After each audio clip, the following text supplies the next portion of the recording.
तेरा नाम प्रभु करते हैं हम शुरू आज का काम प्रभु सुबह सवेरे कर तेरा नाम प्रभु करते हैं हम शुरू आज का काम प्रभु करते हैं हम शुरू आज का काम प्रभु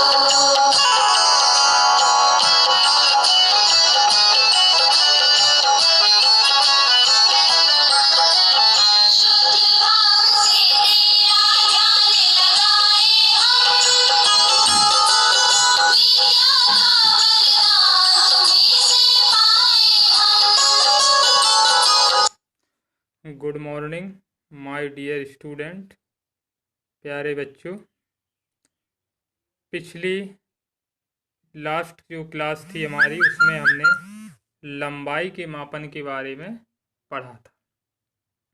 आज के इस क्लास में हम द्रव्यमान का मापन तथा समय के मापन के बारे में पढ़ेंगे।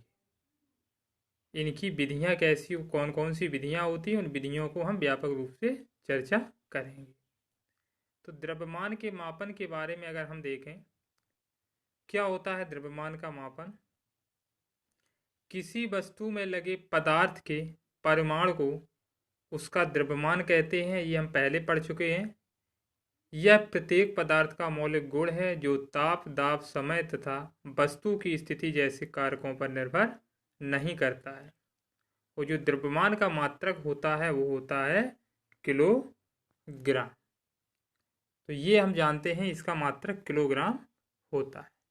लेकिन किसी वस्तु का द्रव्यमान उसकी मापन की विधि के अनुसार कितने भागों में कितनी विधियों के द्वारा मापा जाता है, उसके लिए हम उनकी विभिन्न विधियों के बारे में जानते हैं। तो जो द्रव्यमान के मापन की प्रमुख विधियां दो होती हैं, जड़त्वीय द्रव्यमान विधि और गुरुत्वीय द्रव्यमान। दो तरह के द्रव्यमान होते हैं। अगर हम जड़त्वीय द्रव्यमान की बात करें तो ये क्या होता है जड़त्वीय द्रव्यमान, इसके बारे में हम देखें तो वह द्रव्यमान जो स्थानांतरित गति में उसके जड़त्व का निर्धारण करता है, जड़त्वीय द्रव्यमान कहलाता है। वह द्रव्यमान जो स्थानांतरित गति में उसके जड़त्व का निर्धारण करता है, वस्तु का जड़त्वीय द्रव्यमान कहलाता है। अर्थात अगर हम दूसरे शब्दों में से देखें तो किसी वस्तु पर लगाए गए कुल बाह्य बल तथा उसके कारण उत्पन्न त्वरण, दो चीजें देखें हम, उस पर लगाए गए बाह्य बल तथा उत्पन्न त्वरण का अनुपात वस्तु का जड़त्वीय द्रव्यमान कहलाता है।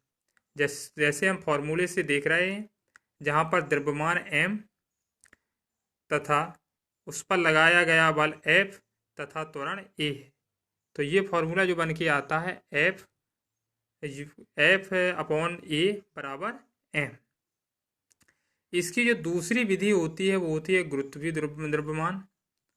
तो इसमें क्या होता है, किसी वस्तु का गुरुत्वीय द्रव्यमान वह द्रव्यमान है जो पृथ्वी के गुरुत्वाकर्षण के कारण उस वस्तु पर आरोपित गुरुत्वाकर्षण बल को निर्धारित करता है। इसे हम इस प्रकार जान सकते हैं, m बराबर F अपॉन g, जहाँ पर m द्रव्यमान है, F बल है तथा g गुरुत्वीय त्वरण है। इसी प्रकार जो समय का मापन होता है उसके बारे में भी हम पढ़ चुके हैं।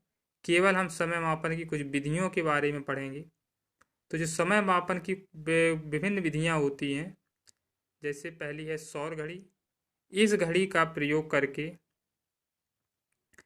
कार्य सिद्धांत पृथ्वी के सौर पर्ता के नियमित परिक्रमण काल पर आधारित है।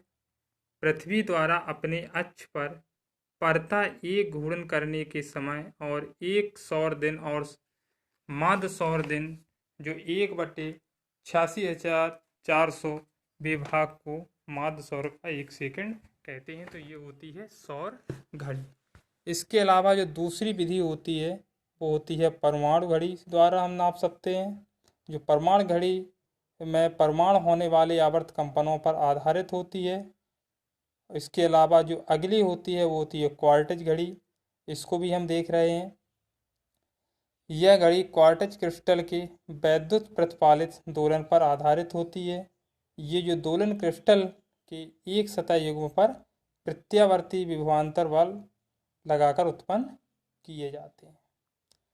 इसके अलावा जो अगली विधि होती है वो होती है रेडियो एक्टिव डेटिंग।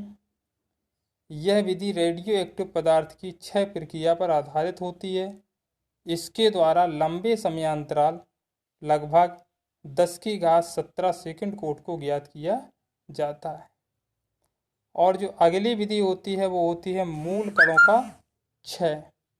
इस विधि में इसमें क्या होता है, अनेक मूल कणों का अर्धवायुकाल जो 10⁻⁻6 सेकंड से 10⁻⁻24 सेकंड तक होता है, इन प्रक्रमों को अत्यंत अल्प समयांतरालों की माप की जा सकती है। जो इसकी अंतिम विधि होती है वो होती है विद्युत दोलित। इसमें क्या होता है, मुख्य प्रत्यावर्ती धारा आपूर्ति की आवृत्ति 50 हर्ट्ज होती है। प्रत्यावर्ती धारा चालित विद्युत मोटर के परिक्रमणों को समय मापन का पैमाना प्राप्त करने के लिए प्रयुक्त किया जा सकता है। तो इस प्रकार हम समझ सकते हैं कि जो समय के मापन होता है उसको हम कैसे मापते हैं, द्रव्यमान को हम कैसे मापते हैं। तो इसकी ये दो ही विधियां होती हैं। जैसे इसमें हम देख चुके हैं द्रव्यमान की दो विधियां होती हैं, जड़त्वीय द्रव्यमान और गुरुत्वीय द्रव्यमान। जबकि अगर हम समय की बात करें तो समय की विभिन्न लगभग 6 विधियां होती हैं, जो मुख्य रूप से होती हैं विद्युत दोलित, मूल कणों का क्षय, रेडियो एक्टिव डेटिंग, क्वार्टिज घड़ी, परमाणु घड़ी और सौर घड़ी। तो ये आशा है कि आपको समझ में आया होगा कि ये जो समय की मापन की कौन कौन सी विधियां होती हैं और द्रव्यमान की मापन की जो विधियां होती हैं।